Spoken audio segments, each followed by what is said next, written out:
და აი დადგა ეს მომენტი ბიტანიკა All-Stars ტურნირის ფინალური ეტაპის, სადაც ერთმანეთს დაუპირისპირდებიან გიორგი ნიჟარაძე და საბა ბაცგარაძე.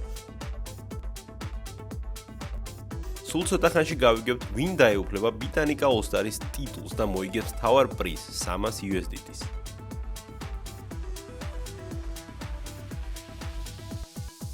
დაზუსტებით რაც შეგვიძლია ვთქვათ, რომ ორივე მოთამაშეს თამაშის განსაკუთრებული სტილი აქვს. რაც მათ აერთიანებს, ეს არის ნელი და გაზომილი თამაში. თან ორივე მოთამაშემ მეოთხედ ფინალში ნაადრევად დაასრულა თამაში.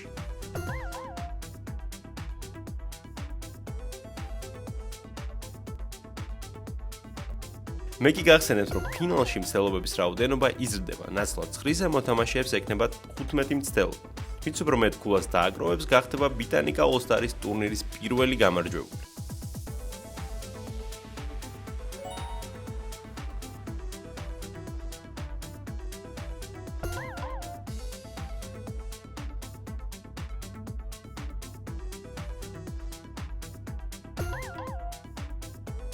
ჯერჯერობით ანგარიში 226-ით 127-ია და საბა ლიდერობს. მოსაუდნელ ნელ ტემპში ვითარდება თამაში. ამასობაში არ დაგავიწყდეთ ჩვენი ოქროს წესი. თუ რომელიმე მოთამაშე 15-ვე საფეხურს წარმატებით დაასრულებს, ის ავტომატურად გახდება ტურნირის გამარჯვებული.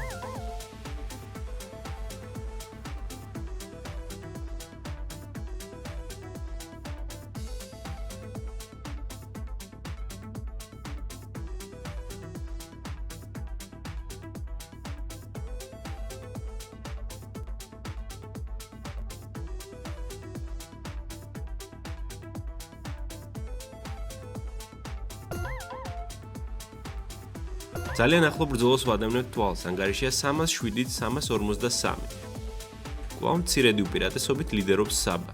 ნახოთ, რას მოიფიქრებს გიორგის სიტუაციის გამოსასწორებლად.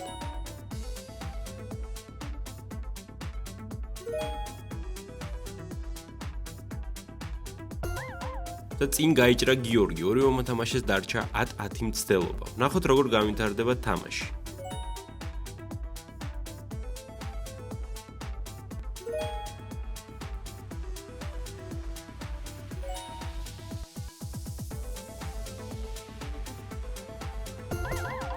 კვლავ შეიცვალა სიტუაცია და უკვე საბა ლიდერობს. მართლა ძალიან დაძაბული ფინალია.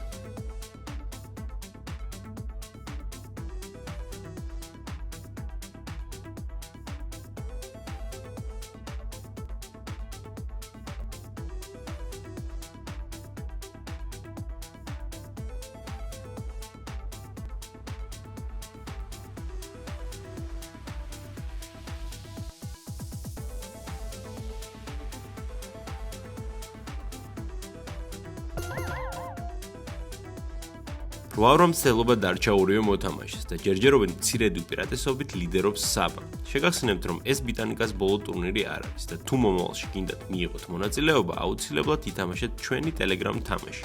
ბიტანიკა მაინც.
და უახლოვდებით დასკვნით ნაწილს. მოთამაშეებს დარჩათ 4-4 მცდელობა.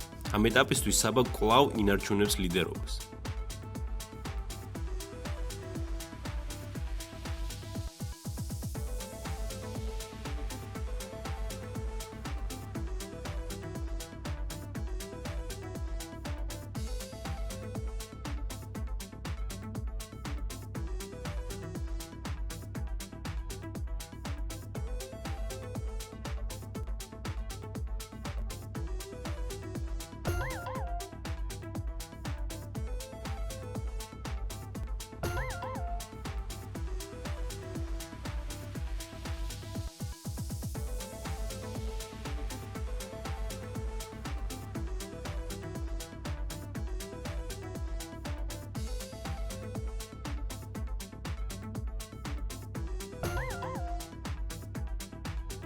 სულ რაღაც 2 მცდელობა დარჩა გიორგის. როგორც ხედავთ, მას 820 ქულა აქვს. საბას კი დარჩა 3 მცდელობა და ჯამში აქვს 882 ქულა.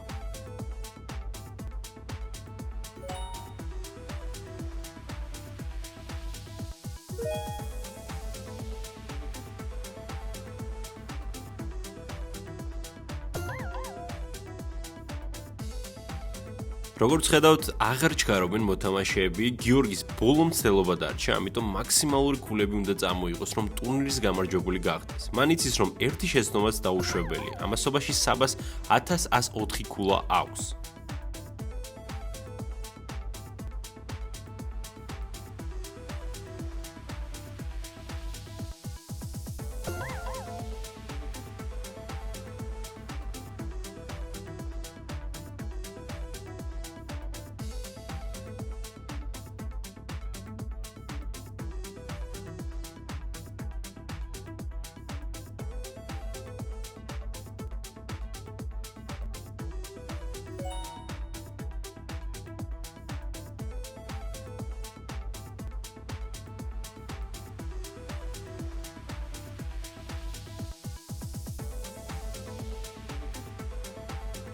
და ის საბას ბოლო მცდელობას უადევნებთ თვალს, მას 1176 ქულა აქვს და ამით ამთავრებს თამაშს. ბურთი ახლა გიორგის მოედანზე. გიორგის ბოლო მცდელობას უადევნებთ თვალს, საინტერესოა რა მოხდება მეხუთე საფეხურზე და სამწუხაროდ გიორგი ფეთქდება და თამამად შეგვიძლია მიულოცოთ საბას გამარჯვება, ის გახდა ბიტანიკა ოლსტარის პირველი გამარჯვებული. ეს თამაში ნამდვილად შეესაბამება ფინალს. და ასევე მადლობა გადაუხადოთ გიორგის შესანიშნავი თამაშისთვის. და ამით ჩვენი ტურნირი დასასრულს მიუახლოვდა. მადლობა ყველა მონაწილეს საინტერესო თამაშისთვის. ითამაშე ბიტანიკა მაინსი და აუცილებლად შევხვდებით მომავალში.